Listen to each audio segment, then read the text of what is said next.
सूरज के बेटे का जन्म हो रहा था, तो कितनी थाना की गाड़ी आई थी? हाँ, थाना की गाड़ी आई थी। सुरक्षा देने के लिए आई थी। अभी भी धमकी आया है कि बच्चा को भी नहीं छोड़ेंगे और अंजलि को भी नहीं छोड़ेंगे। मतलब बस मासूम 2 दिन की 1 दिन के बच्चे को भी मारने की धमकी दे रहे हैं वो हाँ लोग। जी, हाँ जी, अभी भी आ उस रहा है बेटे का जब धमकी। जन्म हो रहा था तो कई गाड़ियां पुलिस की एस्कॉर्ट कर रहे थे, सुरक्षा दे रही थी। एक बच्चे के जन्म पे जो सुरक्षा आप लोग बच्चे को दे रहे थे जन्म के संस्कार भी अभी तक नहीं हुआ है, कब तक होगा वो? नहीं देखिए, अभी हम सूरज के संस्कार के लिए सोच भी नहीं रहे हैं। पूरी कड़ी सुरक्षा के बीच सूरज के बेटे का जन्म हुआ। आज अगर सूरज होता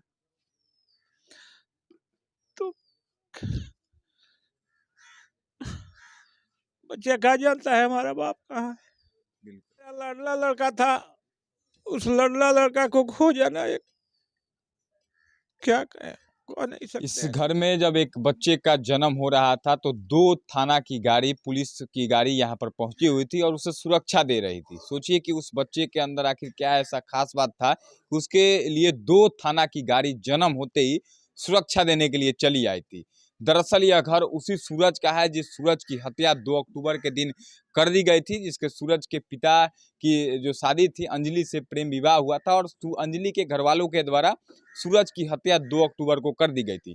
तो वही जब सूरज का बेटा का जन्म हो रहा था तब थाना की कई गाड़ियां आकर के उसको एस्कॉर्ट करके अंजलि को हॉस्पिटल ले जाया गया। पुलिस की कड़ी सुरक्षा के बीच सूरज के बेटे का जन्म होता है, यानी सूरज का पुनर्जन्म कह सकते हैं आप इसको, क्योंकि उसके परिवार के लोग इंतजार कर रहे थे कि सूरज का एक बेटा या फिर बेटी होगा जिसे लोग सूरज के रूप में देखेंगे, लेकिन भगवान ने सूरज को ही शायद सोचिए फिर से दे दिया। उनके पिताजी है। अच्छा, जब सूरज के बेटे का जन्म हो रहा था तो कितनी थाना की गाड़ी आई थी? हाँ, थाना की गाड़ी आई थी। सुरक्षा देने के लिए हाँ आई जी, थी। हाँ जी, खुद प्रभात जी आए थे।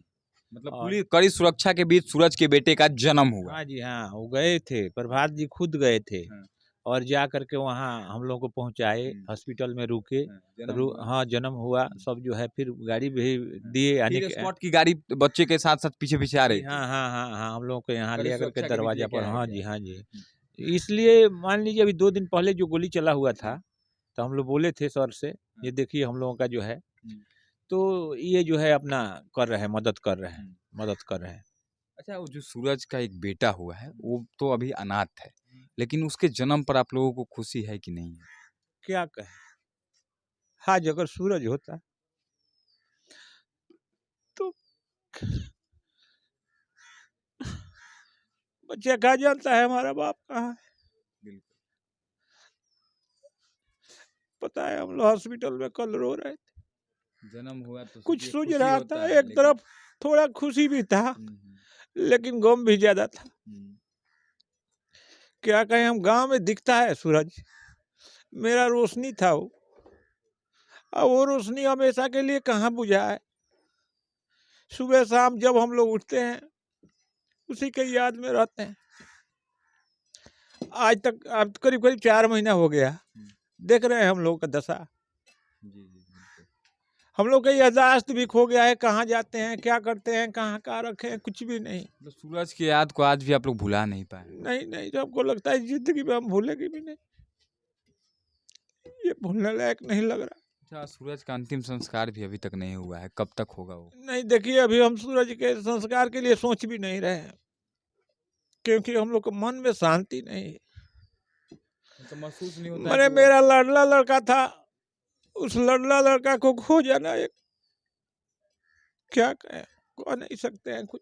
देखिए, एक पिता है और पिता का क्या दर्द होता है। सोचिए कि 4 महीने बीत गए, इनके बेटे को हत्या कर दिया गया था लड़की के परिवार वालों के द्वारा। बेटा का जन्म हो रहा था और सोचिए बेटे के जन्म पे कितनी खुशी होती है परिवार में, लेकिन इनके परिवार में खुशी नहीं थी, गम था, आंसू निकल रहे थे बेटे के जन्म पर भी, क्योंकि इनका सूरज को किसी ने अस्त कर दिया है। और कितना दुख होता होगा एक बेटे के खोने का, आप इनके दर्द को समझ सकते हैं। 4 महीना बीत गया लेकिन आज भी अपने बेटे को भुला नहीं पाए हैं। और उस बेटे का जब जन्म हो रहा था तो कई गाड़ियां पुलिस की एस्कॉर्ट कर रही थी, सुरक्षा दे रही थी। एक बच्चे के जन्म पे जो सुरक्षा आप लोग बच्चे को दे रहे थे जन्म के समय, वही सुरक्षा अगर सूरज को दे दिया गया होता, कई सारा बार जब केस हुआ उसी समय सुरक्षा अगर मिल गया होता, कार्रवाई हो गई होती, तो शायद आज सूरज जिंदा होता। आखिर में क्या कुछ कहेंगे जिला के एसपी को? कुर्की का ऑर्डर आ गया है लेकिन कुर्की हुआ नहीं इतना दिन। हम तो बार-बार एसपी साहब और प्रशासन से बार-बार हाथ जोड़ करके रिक्वेस्ट करेंगे, ये कुर्की किया जाए, जल्द से जल्द कुर्की किया जाए, क्योंकि ये सब जो है हथियार सहित ये घूम रहे हैं हमेशा।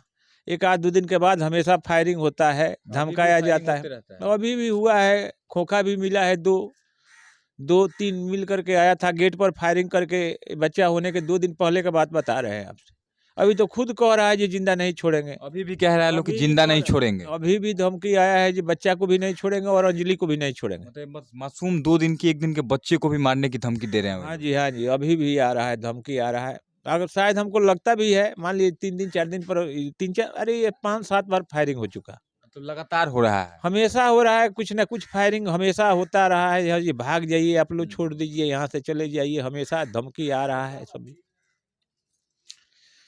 क्या कहें? देखिए, इसीलिए आपको मैंने शुरू में ही कहा था कि उस बच्चे को कड़ी सुरक्षा के बीच उसका जन्म हुआ। मतलब कई गाड़ियाँ थाना की घूम रहे थे आगे-पीछे, तब उसका जन्म हुआ क्योंकि डर है और लगातार धमकी भी आ रही है। सोचिए 1 दिन के बच्चे को कोई धमकी अगर दे रहा है 2 दिन के बच्चे को जान से मारने की, सोचिए कितने निर्दयी और गुंडे टाइप के लोग होंगे। उन पे अगर बुलडोज़र नहीं चला, तो सोचिए कि वो लोग कितना खतरनाक और कितने खौफनाक अंजाम दे रहे हैं या दे सकते हैं, आप अंदाज़ा लगा सकते हैं। बाकी सूरज के इंसाफ की लड़ाई जारी है और हो सकता है कि अब कुछ दिनों में घर को ढा दिया जाए क्योंकि कुर्की का ऑर्डर आ गया। इस वीडियो को ज़्यादा से ज़्यादा शेयर करें ताकि जल्द से जल्द कुर्की हो जाए। बाकी सूरज के बेटे के बारे में आप क्या सोचते हैं, इस बात को ज़रूर लिखिएगा। जय हिंद।